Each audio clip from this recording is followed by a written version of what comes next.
Muy buenas noches a todos, bienvenidos a ADN. Esa persona que veías recién y esas banderas que pasan por atrás son los lugares a donde está regalando nuestro petróleo. A último momento, en el último año de su gestión, en los últimos meses de su gestión, te decíamos que estaba arrebatando las reservas del Banco Central de la República Argentina, pero también está arrebatando los recursos naturales de nuestro país, los que no son renovables y los que quieren todo el mundo.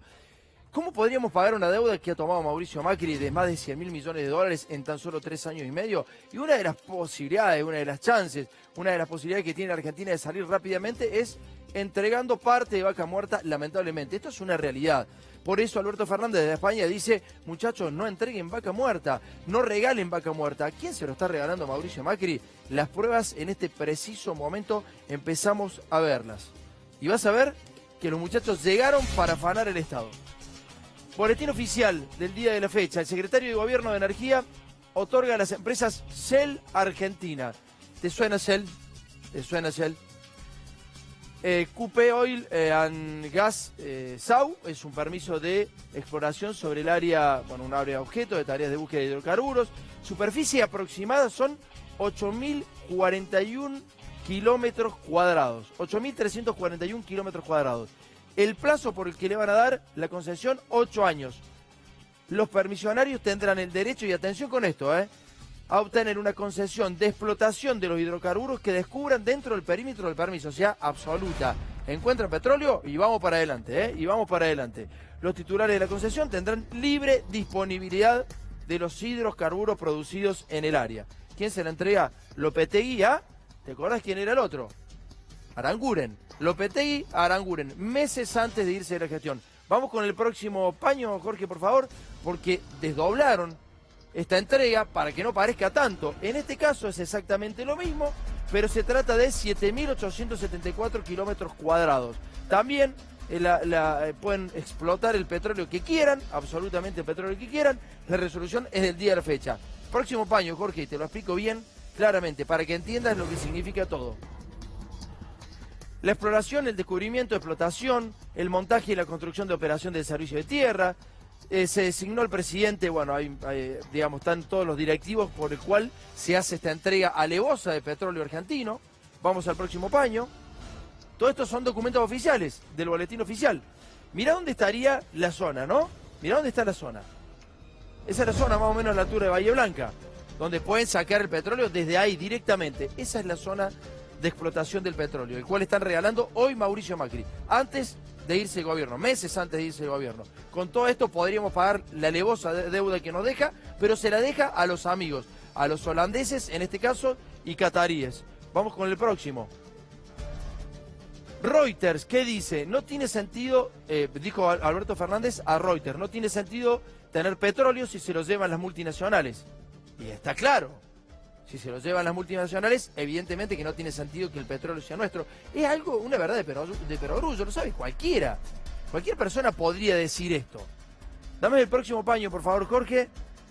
En el próximo paño vamos a ver que Reuters mismo dice: Vaca Muerta, una enorme reserva del tamaño de Bélgica que podría albergar uno de los mayores depósitos de gas y petróleo no convencionales del mundo. Estamos hablando de la zona más importante del mundo hoy en petróleo no convencional y de gas no convencional. Estuvimos a principios de año, te mostramos lo que era esa alevosa la zona, y en el próximo paño lo que vas a ver es a cuánto equivale la zona. La zona que le estamos dando a estos muchachos es 80 veces la superficie de Cava. Lo que encuentran en 80 veces la superficie de Cava es todo suyo. Se lo pueden llevar. Lo que hacía Alberto Fernández, se la llevan, y el petróleo, ¿para qué sirve que sea argentino? Si vos pagás el combustible, por ejemplo, en términos de dólares. Ahora están congelados, pero si lo llegan al dólar post paso, y vas a ver a cuánto vas a pagar el combustible. No sé cuánto vas a pagar en Cava, sí sé cuánto vas a pagar en Chaco. Hoy Chaco debe estar cerca de los 60 pesos del litro. Imagínate si lo llevan a fin de año con la actualización y lo van a llevar a 80 mangos. Bueno, pero siguen los muchachos, siguen dejando tierra arrasada y han empezado a nombrar gente. Vamos a ver los jerárquicos que están nombrando estos muchachos. En 5 días hábiles, del 30 de agosto al 5 de septiembre, 161 nombramientos y ascensos a planta permanente.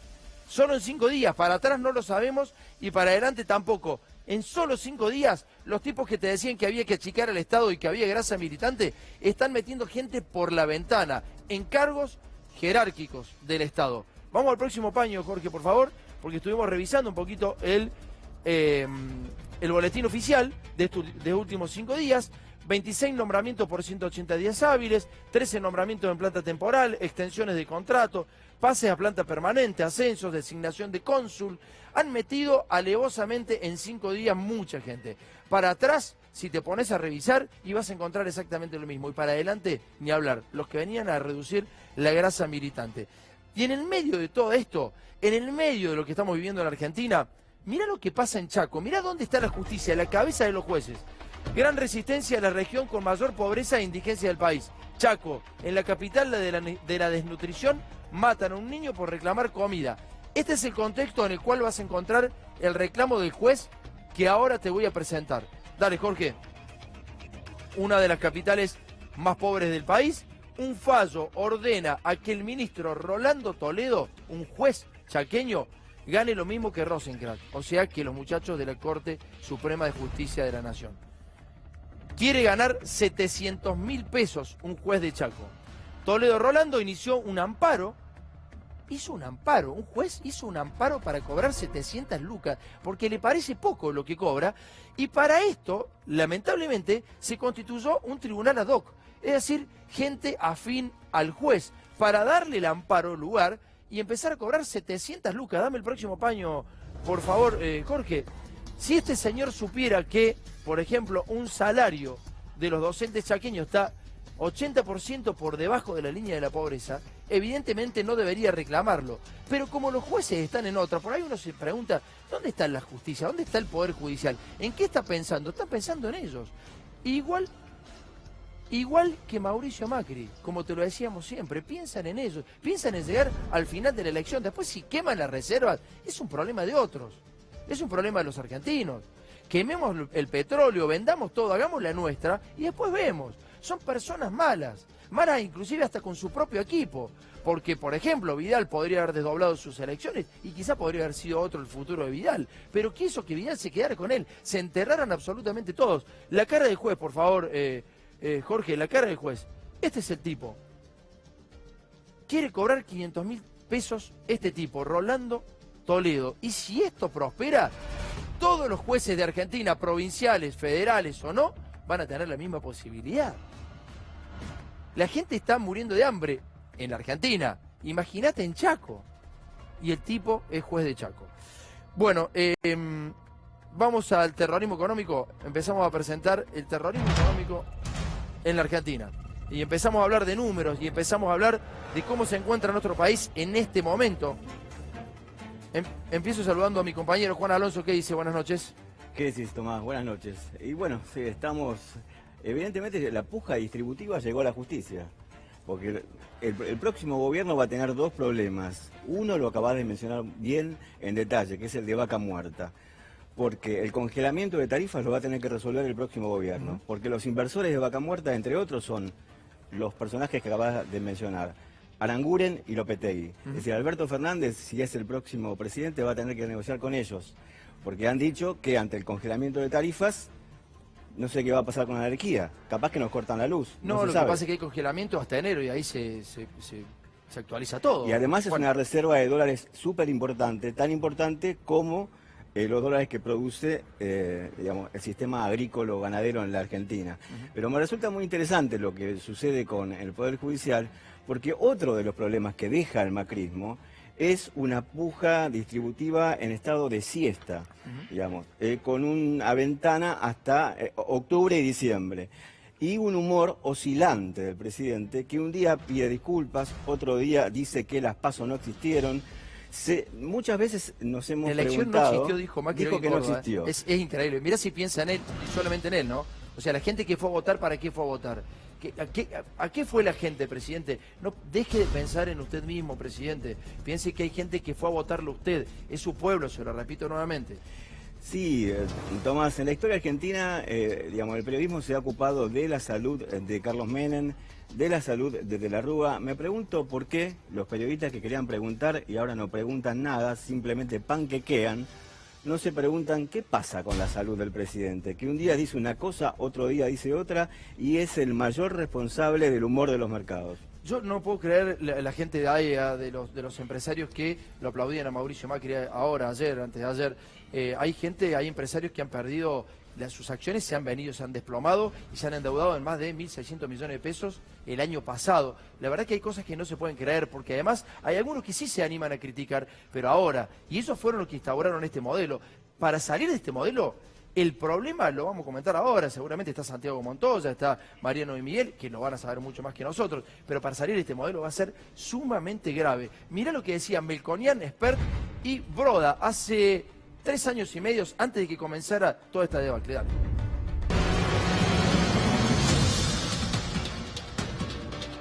Nosotros tenemos la instrucción política de eliminar el cepo.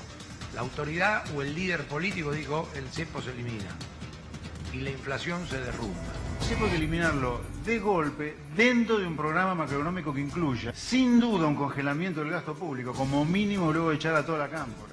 Una gran devaluación del peso, poner las tasas de interés en términos reales y un cambio drástico en lo que es la orientación externa de Argentina. Tiene que pedir un acuerdo de préstamo con el fondo también. Creo que hay un activo muy relevante para iniciar cualquier programa, que es tener un diagnóstico correcto. Nosotros creemos que estamos con un diagnóstico correcto. Argentina va a tener un número a disposición en términos de deuda que no va a subir el endeudamiento como subproducto de reintegrarse al mundo, volver a los organismos internacionales. Aquí no hay ideología, aquí hay capitalismo y aquí hay reglas de juego. Lo que ofrecemos es estabilidad macro y donde el resto lo hace el sector privado. No tiene que haber retenciones. Es más, yo pondría en la Constitución que tiene que haber 0 retenciones y 0 aranceles para importar también. Yo creo que las paritarias es un concepto absolutamente fascista, no debería haber. Que el empresario negocie con los sindicatos cuando quiera, los salarios que quiera. ¿Qué le digo a mis clientes? No dejen pasar esta oportunidad. Milagro no va a haber. Se va a ganar guita, sí, se va a ganar guita. Si no gana el oficialismo, todos ustedes van a ganar mucho más de esta década perdida que hemos vivido.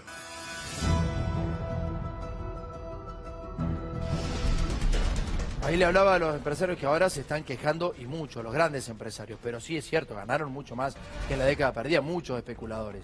El problema es que estos tipos sean consultores y que estos tipos todavía tengan cierto perfil interesante para ciertos sectores de la sociedad. Estos tipos todavía son consultados por todos, Prat Guy, Melconian, Spert, Broda. ¿Hasta dónde? Por eso la herencia sigue, esa herencia neoliberal sigue instaurada en Argentina. ¿Cómo andas, Mariano? ¿Bien? ¿Cómo te va? ¿Todo bien? Todo bien, por suerte. Bueno, vamos a repasar un ratito los parámetros de la Argentina hoy. ¿Cómo anda, Santiago? Muy bien, ¿y usted? ¿Todo bien? Bien, muy bien. Santiago, tengo una pregunta antes de empezar a ver los parámetros económicos. ¿Hay posibilidades que se vuelvan a emitir cuasi moneda en Argentina? Yo creo que no, porque no está cercana. ¿Por qué? Porque en aquella época las provincias estaban detonadas y los bancos provinciales eran un agujero negro. Hoy, digamos, como consecuencia de la debilidad del modelo político, han tenido que buscar permanentemente acuerdos de gobernabilidad con las provincias, que ha terminado en que la Nación le ha transferido su holgura fiscal a las provincias, salvo una o dos, bueno, Buenos Aires, que es crónico, aunque tiene 4 puntos de PBI más de coparticipación que antes, y Chubut, que está con los problemas que conocemos. En general las provincias están mejor. Mejor que en el 2001, digamos. Están en términos relativos mejor que cuando se emitieron las cuasi monedas. En aquella época, la verdad que las provincias, con una administración razonable, son el nivel de Estado que más prolijo está. Tomás, por ejemplo, en un sistema federal, usted a nivel mundial puede ver que, por ejemplo, que un gobierno nacional, federal, como el caso del gobierno nacional argentino, para un estado del orden de 30, 35 puntos, tiene unos 18 puntos del PBI, que es lo que tiene la nación. Y el problema nosotros lo tenemos, en realidad, como sistema federal, en que las provincias tienen 13 puntos y medio y los municipios 3 puntos y medio. Es decir, los municipios argentinos que en Alemania tendrían 8 o 9 puntos del PBI, tienen 3,5. Y las provincias que en Alemania tendrían 5 o 6 puntos del PBI, tienen 3,5. Bien. Conclusión, las provincias están más bien holgadas. Por supuesto, frente a la urgencia que hay, a nadie le alcanza la plata. Claro. Pero quiero decir, la nación quisiera ser provincia y los municipios quisieran ser provincia Claro, también. claro. ¿No? Bueno, empezamos a repasar algunos parámetros económicos, por favor, Jorge. Empecemos con la primera placa. Como es el balance de la gestión Macri, el balance fiscal. Tenemos, ¿me lo puede explicar, Mariano, esto? Bueno, ahí lo que muestra es que si uno mira estos últimos años y lo piensa en términos de qué queda para el que viene, para el gobierno próximo, aunque sea la continuidad de este, que parece poco probable, pero aunque sea eso... 123.000 millones de deuda. Es complicado, ¿por qué? Porque en términos de deuda, hay una carga importante para lo que viene, si de eso se adicionó al stock de deuda, por eso tenemos una deuda del orden de los 24.000 millones de dólares, deuda pública. O sea, Macri tomó 123.000 millones de dólares de deuda. Grosso modo, por eso decimos que termina en un stock del orden de los 320 y pico mil. Todo eso que es 320 y pico mil millones de dólares, es dólares que los contamos en dólares. Lo que importa realmente de eso, desde el punto de vista macroeconómico, es qué parte de eso le debemos a los privados y hay que pagar en dólares. Claro. Porque como siempre recordamos, lo grave es cuando vos te endeudás en la moneda que no imprimís y cuando además lo que lo tenés que pagar en el corto plazo. No me que he es acostumbrado a el hablar problema. de miles de millones. Lo Sí, cual sí. Asusta eso, ¿no? Porque pareciera como que normal y natural, pero... En general los endeudamientos de los países son de este orden. Yo siempre recuerdo esto. No es tan grave la relación deuda sobre PBI en la Argentina, otros países tienen más. Sí. El problema es cuando miramos qué parte de eso debemos en la moneda que no imprimimos y que, para decirlo en términos muy coloquiales, la Argentina va a tener que exportar valor agregado el día de mañana para pagar la deuda del día de ayer. Bien. Que se fue en fuga de capitales. Vamos con inversión extranjera. ¿Por qué tenemos esa...? Acá viene el esa viejo variable? dilema, digo, acá hay miles de posiciones. Vos podés estar en contra de toda inversión extranjera porque decís que eso te ata a los intereses nacionales y que no hay vía para el desarrollo. Yo personalmente pienso que no es tanto problema de dónde venga el capital, sino dónde se aplica. Claro. Lo que ves acá muy mal es que lo que trajimos de afuera no fue para ampliar las bases productivas del país, sino que decimos inversión de cartera especulativa. Gran parte de lo que vino, cerca del 80 es especulativa, y más del 80 de lo que vino especulativa ya se fue. Ya se fue. Sí. Perfecto, vamos con la próxima placa, Jorge.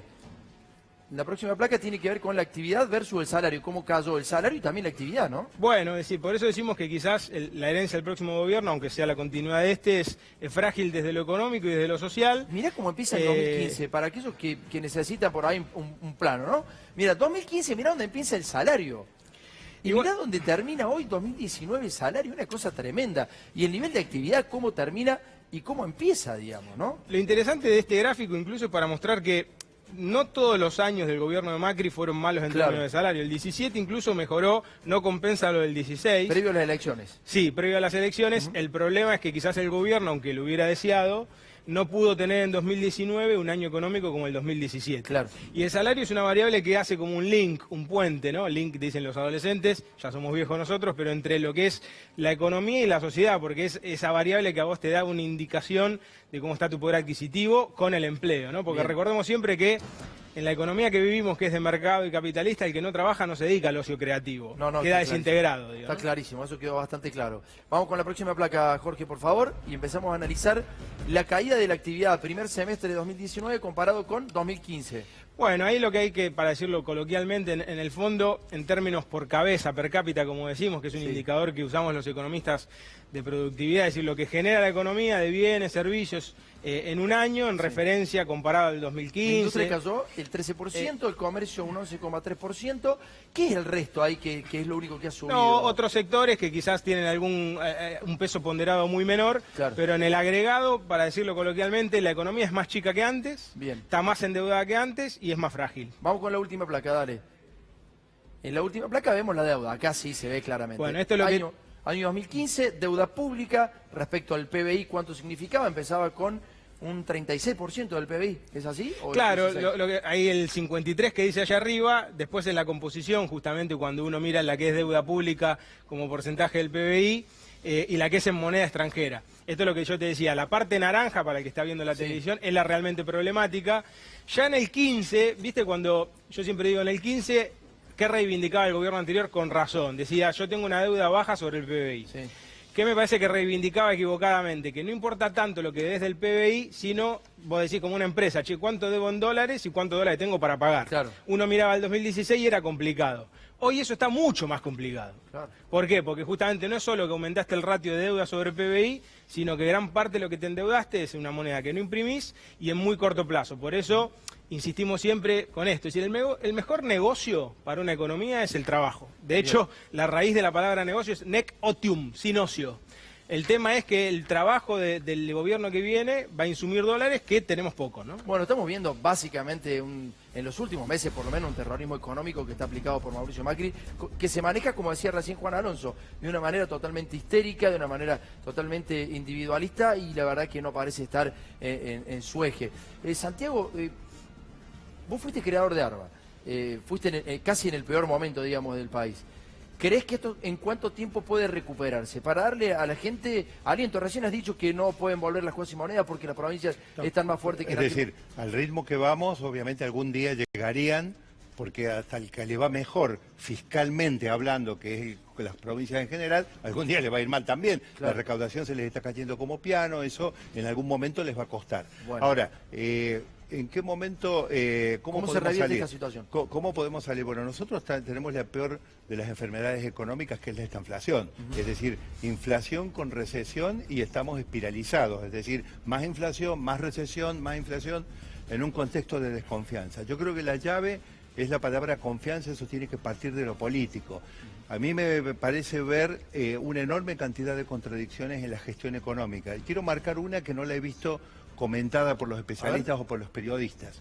Por ejemplo, hace unos días he visto una conferencia de prensa de alguna de las autoridades económicas remarcando que el enorme nivel de retiros de depósitos de dólares de argentinos del sistema financiero, por suerte, digamos, está cubierto por algo que se tomó hace 15 años y que se mantuvo, que es un altísimo nivel de encajes, Sí. o sea, dólares guardados que están disponibles para que la gente se los lleve de nuevo. 5.000 millones ya van sacando, ¿no? Más, creo que son 7.500, están quedando 6.500, perdón, de los dólares encajados. Es decir, de todas maneras ha bajado un poco ese ritmo de retiros, por suerte, pero vamos a decir de que también ningún sistema financiero puede tener todo el dinero disponible para que lo retiren. Pero ¿qué quiero marcar yo como contradicción? Esto es una medida altamente prudente, es decir, yo creo que es uno de los encajes más altos del mundo, los encajes en dólares. Es decir, diríamos, este es un país que se ha preparado para que tener una volatilidad como esta, y que los dólares estén. Sí. Pero del otro lado, desde abril del año pasado, cuando quedó claro que los famosos mercados empezaban a dar la espalda al gobierno y que se instaló el contexto de volatilidad y de desconfianza creciente a nivel mundial sobre Argentina, lo que nosotros vimos es que se ha mantenido la liberalización de la cuenta capital. Es decir, la pregunta es frente a si yo estuviera mirando a Argentina desde afuera y de un lado veo que los encajes en dólares son los más altos, significa que los argentinos se quieren cuidar de un contexto de volatilidad. Y del otro lado, en un contexto de incertidumbre, mantengo la posibilidad de la salida de capitales con toda libertad. Es decir, la pregunta es, no sé frente a qué país estoy, parece que fuera esquizofrénica esa gestión económica. Entonces, recién ahora, digamos, se empieza, sabiendo que lo del cepo, cuidado que durante el mandato del gobierno anterior también hubo un cepo, no pudo evitar que hubiera salida de capitales igual, pero en un monto menor. Claro, El tema es no empezar a reaccionar cuando se fueron 75.000 millones en los últimos 12 meses, ¿cierto? Les pido, por favor, 2 segunditos nada más. Queremos explicarle a la gente, con dibujos, qué fue la salida del cepo. ¿Cómo se hizo? Lo hicimos en 2 partes. A ver si podemos entendernos todos y por favor... Para mí un error enorme de la forma en que se salió del cepo en este gobierno. Por favor, veamos el tape, a ver si le pueden hacer crítica a los dos, a ver qué le podemos agregar. Esta es la primera parte de cómo le podés explicar a tu hijo qué significaba el cepo y qué no, porque viste que algunos decían, hay que salir del cepo, necesito ir a Punta del Este, necesito dólares para irme al exterior. Bueno, ¿qué significaba esto de salir del cepo? Dale.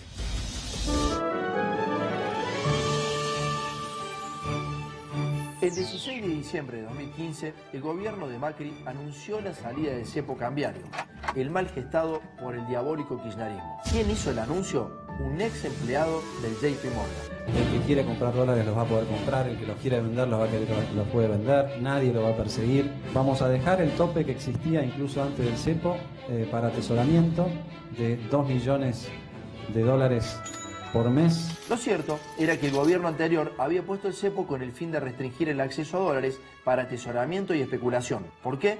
Simple, porque Argentina no emite dólares y los obtiene solo con exportaciones. Entonces, se buscaba que en vez de ir al colchón o a la caja de seguridad, los dólares sirvieran para pagar la deuda y para promover la inversión productiva. Pero algunos necesitaban dólares baratos para volver a punta. Me quieren todos los años de viaje a Punta del Este. No me... Pero ni bien llegó Macri, quizá fue lo único que cumplió, la salida del cepo. Increíble, algo que durante 4 años se había presentado como imposible, se hizo con total tranquilidad. Abrieron de par en par las puertas para comprar y vender dólares sin restricción alguna. Pero eso no fue todo. A la espera de una lluvia de inversiones que según Macri estaba garantizada, su gobierno dejó de obligar al campo a que liquidara en Argentina los dólares de su cosecha. Ya no hacía falta, lo podían acumular en bancos del extranjero sin que nadie les preguntara nada. El plan se había puesto en marcha. Mientras las economías de todo el planeta se cerraban cada vez más, Argentina se presentaba al mundo con todo al aire. Pero para que el dólar no se disparara, el Banco Central comenzó a subir las tasas de interés. De esa manera, era más atractivo especular en títulos públicos y no en un dólar que estuvo 2 años planchado. Y también de esa manera, a nadie se le ocurriría invertir en algo productivo, como una fábrica, una pyme, una obra, un comercio. En fin, en la Argentina de Mauricio era mucho más rentable jugar a la timba. Así fue como nació el carry trade, o bicicleta financiera. Entraban dólares al país, los pasaban a pesos, los ponían en la timba, ganaban el 30 o el 40% de interés y los volvían a dólares, para después llevárselos. Bingo. En ningún país del mundo era más fácil hacer plata. Solo Argentina garantizaba apertura irrestricta, tasas altísimas y fuga sin ningún problema. Gracias a ese amor, se fugaron del país mucho más de 130.000 millones de dólares. Pero tarde o temprano, esa burbuja no daría para más. Macri logró aguantar hasta las elecciones de 2017 y ya en abril del año siguiente estalló. El dólar dio su primer gran salto. De 20 pasó a 34. La gente no vaya a cambiar, va a quedar en 23, ahí va a estar.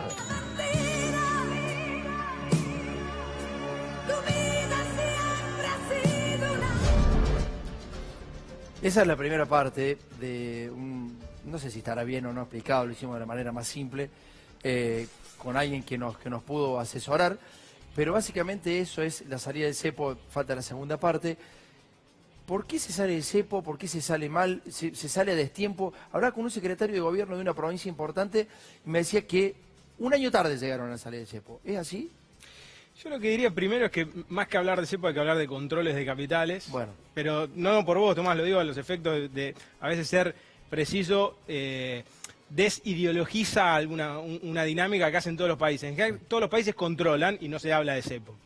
De todas maneras, dicho esto, yo diría otra cosa, que es el mundo ideal, ¿cuál es? Que cualquiera que quiera pueda comprar dólares, pero que no quiera comprarlos.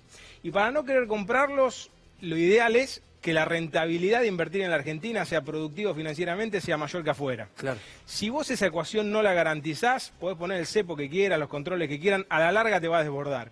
A mí me da la sensación de que a veces el espíritu de los controles o del cepo está bien, pero si vos, en general, como decía Aldo Ferrer, no garantizás que la inversión acá sea más rentable, se te va a ir. Entonces yo lo que pensaría para lo que viene no es controles y controles no, cepo sí, cepo no, sino cómo vamos a plantear un esquema donde el que invierta acá financieramente pueda ganar más que afuera, pero que no lo haga en detrimento del valor agregado nacional. Santiago, ¿por qué te reías cuando veías a este chico pedir dólares para salir a Punta del Este? No, porque en esa época ustedes pasaron antes la filmación de un debate entre 3 economistas, sí. En realidad no era un debate, era cuál le pegaba más al esquema del gobierno anterior. Sí. Pero en esa época, al mismo tiempo, yo participé en al menos 2 que recuerdo debates importantes con algunas de las figuras, con el que fue luego presidente del Banco Central de la primera etapa, uno acá en Capital, otro me acuerdo que fue en Bariloche, en el Hotel Yao Yao, y el debate giraba en torno a la salida del cepo. Entonces me decían, el candidato dio la orden de que si era presidente, en las primeras horas tenía que salir. Claro. Salir, bueno, de este esquema de control de capitales, ¿no? Para decirlo técnicamente, como estoy de acuerdo, sí. Que es mejor hablar de esos términos, ¿no? Con Miguel.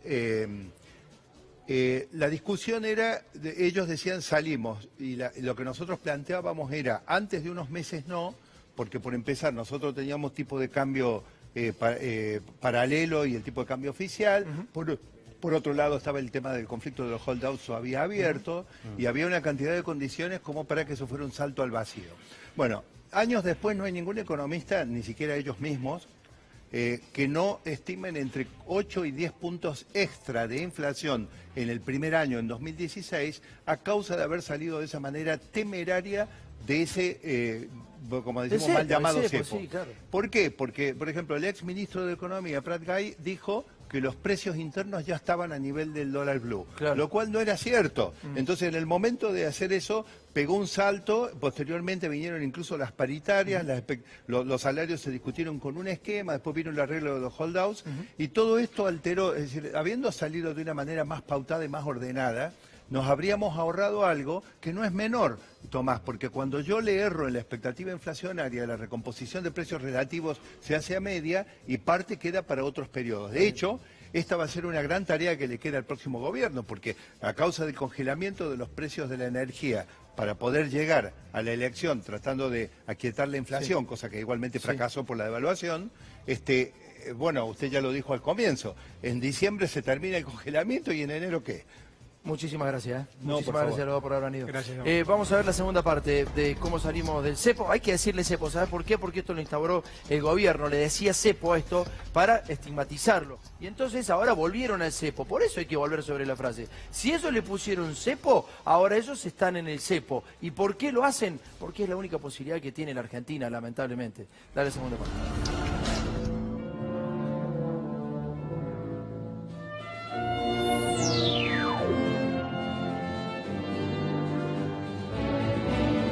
La fuga continuaba y nadie parecía interesado en frenarla. Entonces Macri fue corriendo a buscar ayuda al Fondo Monetario Internacional. Christine Lagarde nos dio una camionada de guita, 56.000 millones de dólares.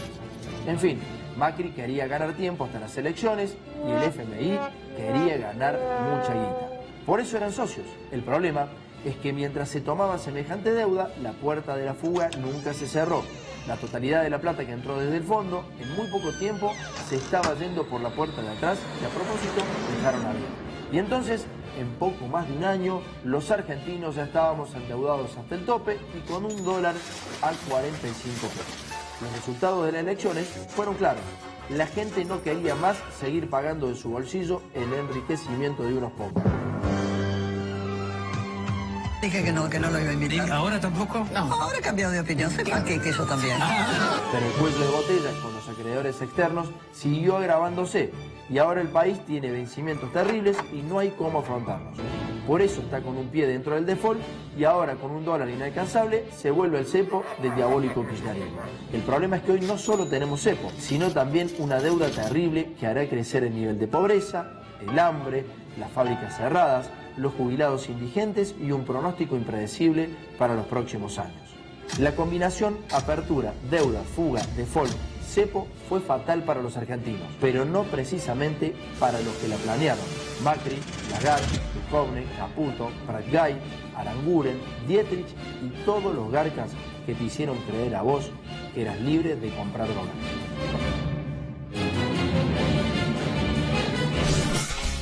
Bueno, ahora vamos a cambiar de tema y vamos a ver qué hizo el gobierno también con la industria nacional. Lo que vas a escuchar ahora es un testimonio tremendo. Es buenísimo, la verdad, que se haya animado un empresario a hablar, un empresario de la industria aeronáutica, porque la verdad es que fue de alguna manera casi como echado del país.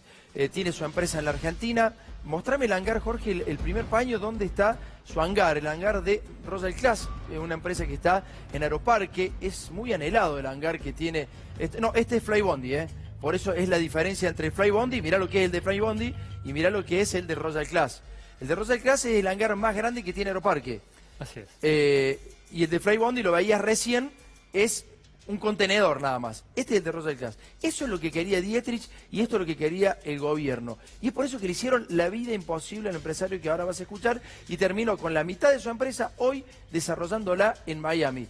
Y llevándose trabajo a Miami, le dieron lugar a Flybondi, a ese contenedor amarillo, a cambio de lo que estás viendo al costado, que pidió rutas para hacer para hacer en la Argentina y no se la dieron. No se la dieron porque querían su hangar y porque querían desarrollar sus empresas. Sabemos las conexiones que tiene justamente Dietrich y el gobierno con Flybondi. Miguel Livi, ¿cómo anda usted? Buenas noches. Muy bien, buenas noches. ¿Todo bien? Bien, Tomás, gracias. Bueno, la mitad de tu empresa está hoy en Miami fruto de las peleas que has tenido con el gobierno, ¿no? Sí, tristemente, la verdad que cuesta entenderlo. Nosotros participamos de la segunda audiencia pública para obtener rutas aéreas regulares en el país. Pasamos por todos los procesos. La ANAC, que es la Autoridad Aeronáutica Argentina, emitió su dictamen favorable para que podamos comenzar a volar y toda nuestra inversión iba para ahí. Sí. Sin embargo, desde ese momento que salió la resolución en el boletín oficial, misteriosamente nunca más recibimos respuestas. O sea, hicieron todo el proceso, tenían que adjudicarle las rutas, digamos, las nuevas rutas, y nunca se las adjudicaron. Correcto. De hecho, hay un dictamen favorable en el boletín oficial donde la ANAC transmite al Ministerio de Transporte que es de interés nacional otorgarnos las rutas. Y como casi siempre ocurre en estos casos, aparecía Triaca por atrás con el Ministerio de Trabajo tratando de hacer persecución. Y entraron a la empresa sistemáticamente, ¿y qué encontraban? Sí, nos pasaron dos cosas extrañas. Yo como empresario entiendo el rol del Estado en controlar y me parece que está muy bien. Claro. A uno le empieza a llamar la atención cuando mira por los costados y ve que es el único. Lo que nos pasó fueron dos cosas. Tuvimos 2 inspecciones integrales de la AFIP. Sí. Lo que se encontró, digamos, lo que surgió de eso finalmente fue un ajuste de 7.000 pesos. Y lo segundo, toda la vida de la empresa un ajuste de 7.000 pesos. Correcto. Ajá. Y lo segundo fue que tuvimos como una situación rara, parecida a un allanamiento donde el personal del Ministerio de Trabajo, que insisto, está bien que se controle, pero llama la atención, entró de una forma semi-violenta al hangar a preguntar a la gente quiénes eran, cuánto cobraban y demás.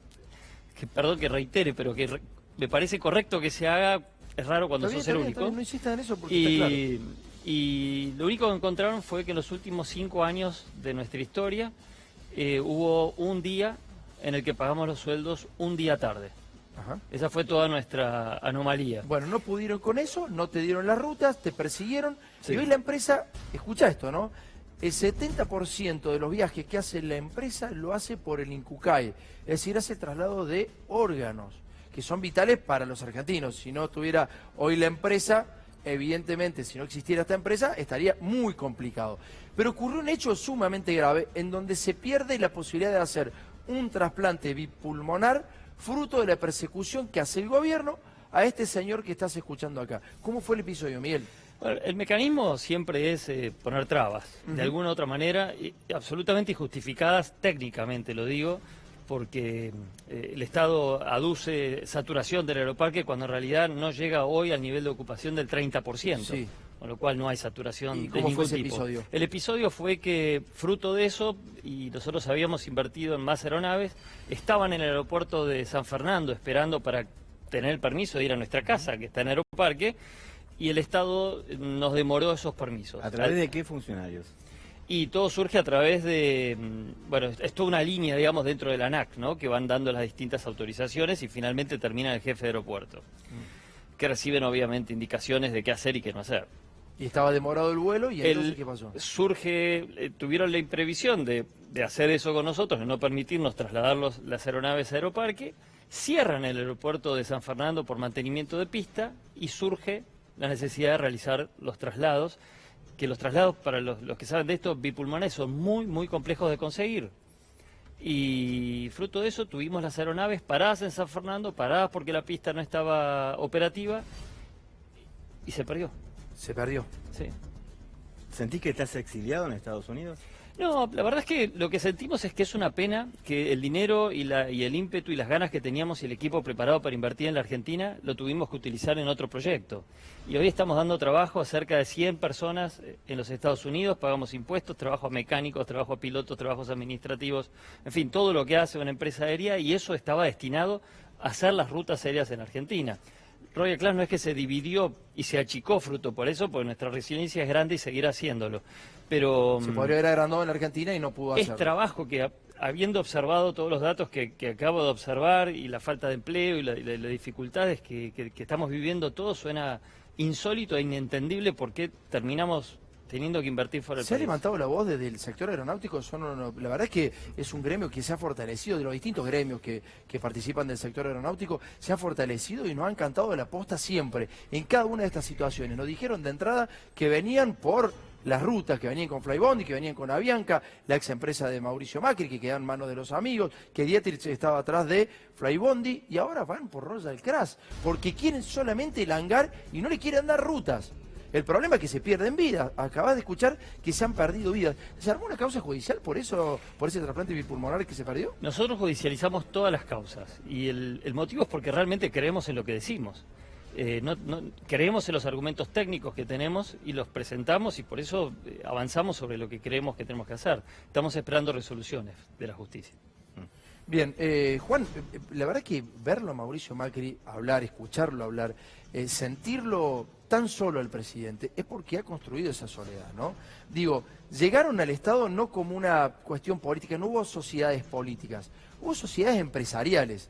Y entonces eligió al CEO de Shell y ahora le está dando todo el petróleo. Eligió a los CEOs de la industria del transporte aeronáutico y les dio el negocio. Eligió las energéticas, eligió a su propio amigo y se fue quedando solo el presidente. Entonces a la hora de gobernar hoy, está solo. No hay gobierno, no hay política, porque la única política fue este desguace. Y acá tenemos un empresario que se anima a hablar. El resto está todo aplaudiendo en AEA. Y los que aplauden a AEA han perdido alevosamente en la Argentina en los últimos años, ¿no?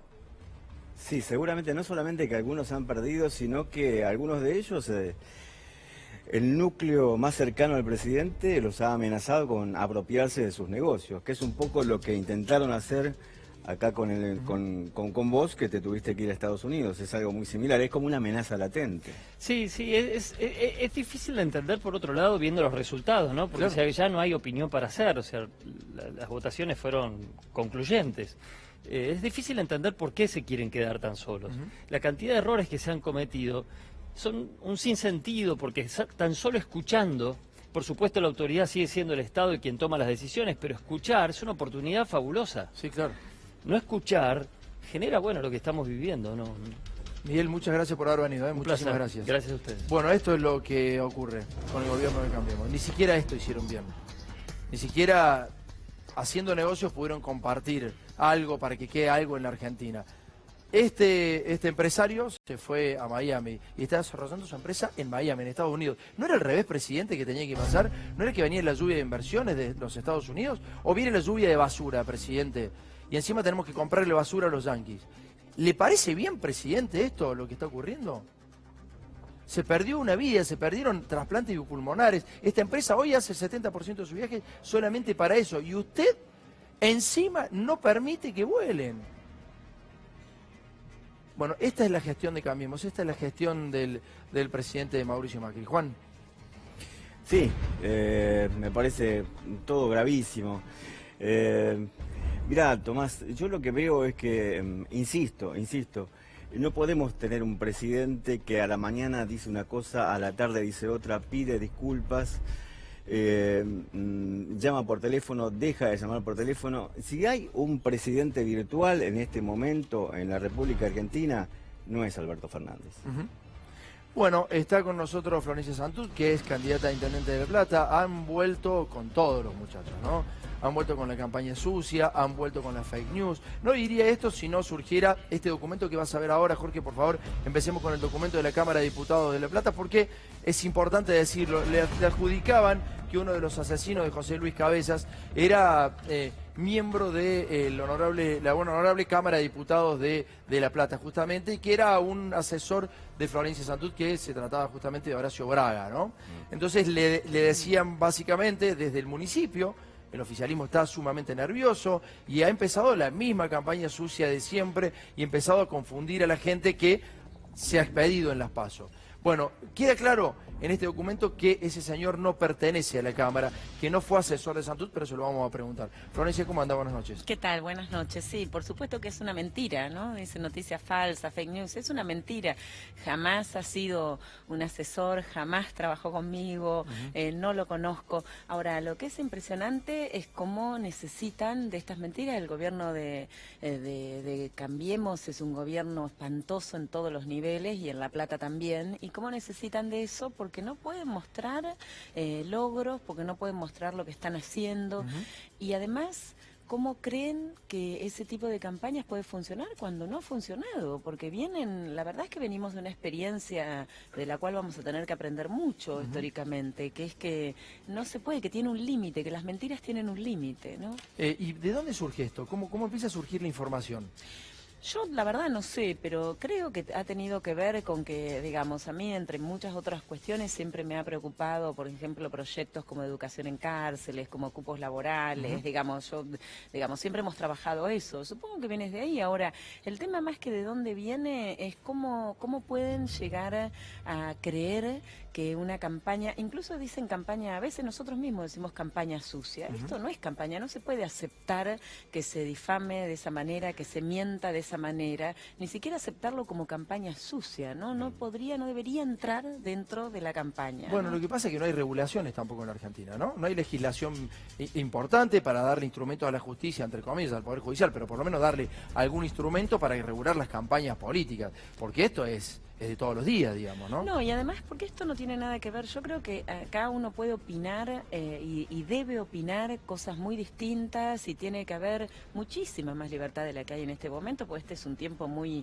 difícil para el pensamiento, para la opinión, para poder expresarse. Pero eso es una cosa y las mentiras son otra, ¿no? O sea, y yo creo que eso hay que verlo muy bien, digamos, y hay que trabajarlo muy bien en las campañas, en el periodismo, en la discusión pública. Bueno, el periodismo es parte de la campaña, ¿no? Claro. Florencia, ¿esto es un síntoma de desesperación de Cambiemos en La Plata, básicamente, o a nivel nacional? ¿Cómo lo lees vos? Sí, yo creo que es un síntoma de desesperación de Cambiemos en La Plata, en la provincia, a nivel nacional. Uno lo puede ver de diferentes maneras. Ustedes piensen que hoy la gobernadora anuncia medidas, la gobernadora Vidal. Las medidas que anuncian no solamente son tardías, sino que además son completamente insuficientes, ¿no? O sea, a mí me impacta mucho cómo han permitido, ¿no? Que aumente 1.500% las tarifas, pero le dan el 10% de aumento al SAE, que es el Servicio Alimentario Escolar, es decir, a lo que los chicos comen en las escuelas. Yo, en La Plata, que es capital de la provincia de Buenos Aires, es decir, gobernada por Cambiemos en la ciudad, Vidal en la provincia, Macri, hemos visto, yo esto lo he visto este año, cómo han repartido empanadas huecas en las escuelas, o por ejemplo como pasó en el Normal 1, que es una escuela de La Plata, 180 vainillas para 90 chicos. Bueno, en Corrientes rifan el alimento. El gobernador Gustavo Valdés, lo tenés al tape por ahí, Jorge, para ver, el gobernador de Corrientes rifa alimento delante de niños carenciados, sumamente carenciados, con familias. El tipo está rifando alimentos y entonces hay muchas familias, cientos de familias, y solamente 3 o 4 familias se llevan el bolsón de comida. Y el tipo dice, con el frío que hace hoy, también vamos a sortear sábanas y mantas. Fíjate, esto decía Gustavo Valdés, dale. Bueno, vamos a sortear, buenas tardes a todos, ¿cómo están? ¿Bien? Bueno, vamos a sortear, ¿qué sorteamos? Un cemento comestible acá en los números verdes. ¿Sí? El número es 96. ¿Quién tiene el 96? Mi mamá decía un pibe. Ese es un gobernador actual de una de las provincias más pobres de Argentina. Bueno, es tremendo eso es tremendo. Yo creo que lo que vamos a ver en las elecciones que vienen, que por supuesto son unas elecciones que todavía, falta un trecho, falta un tiempo, ese tiempo es un tiempo muy difícil para todo el mundo, porque todos los días te siguen sacando algo, ¿no? Y todos los días siguen agrediéndote y aunque no te saquen nada, Florencia, hoy ya no hace falta sacar más nada, ¿no? No, pero además siguen sacando. Entonces digo, ¿por qué es falso? Porque por eso digo, cuando hablo de Vidal, no es que ahora descubren, ¿no? O sea, ellos es un plan, esto ha demostrado que este gobierno no ha tenido errores, esto ha sido un plan sistemático de saqueo cotidiano. Florencia, esta narrativa que podríamos llamar la narrativa de la crueldad, ¿no? El take que acabamos de ver. En tu caso, ¿vos crees que también, se ensaña porque sos mujer? Pero bueno, yo estoy convencida de que el gobierno de Cambiemos es un gobierno profundamente clasista, racista, ¿no? O sea, pensemos quiénes eligen para que sea lo que ponen en voz de Pichetto, pero que es profundamente racista, y es un gobierno muy, muy machista, ¿no? Muy, muy machista. Entonces, digamos, ellos se ensañan con todo aquello, digamos, y lo han hecho durante todos estos años, se ensañan con quienes pueden plantear una salida digamos, una salida distinta, que hay que ir por otro lugar, ¿no?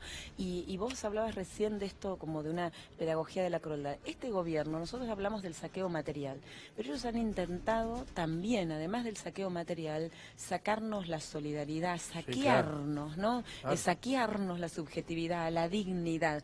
Por eso es que yo estoy convencida de que no solamente en el análisis de las elecciones pasadas, sino de la elección que viene, va a haber un voto de mucha bronca, pero va a haber un voto de mucha esperanza, porque no han podido. Y esto no es un canto, no es un discurso, digo, la verdad es que no han podido sacarnos todo eso, ¿no? Florencia, muchas gracias por haber venido. No, muchas gracias a ustedes. Muchísimas gracias, nos vamos a ir a la tanda, quédate porque queda todavía un informe que hizo Miguel, nuestro compañero, dale.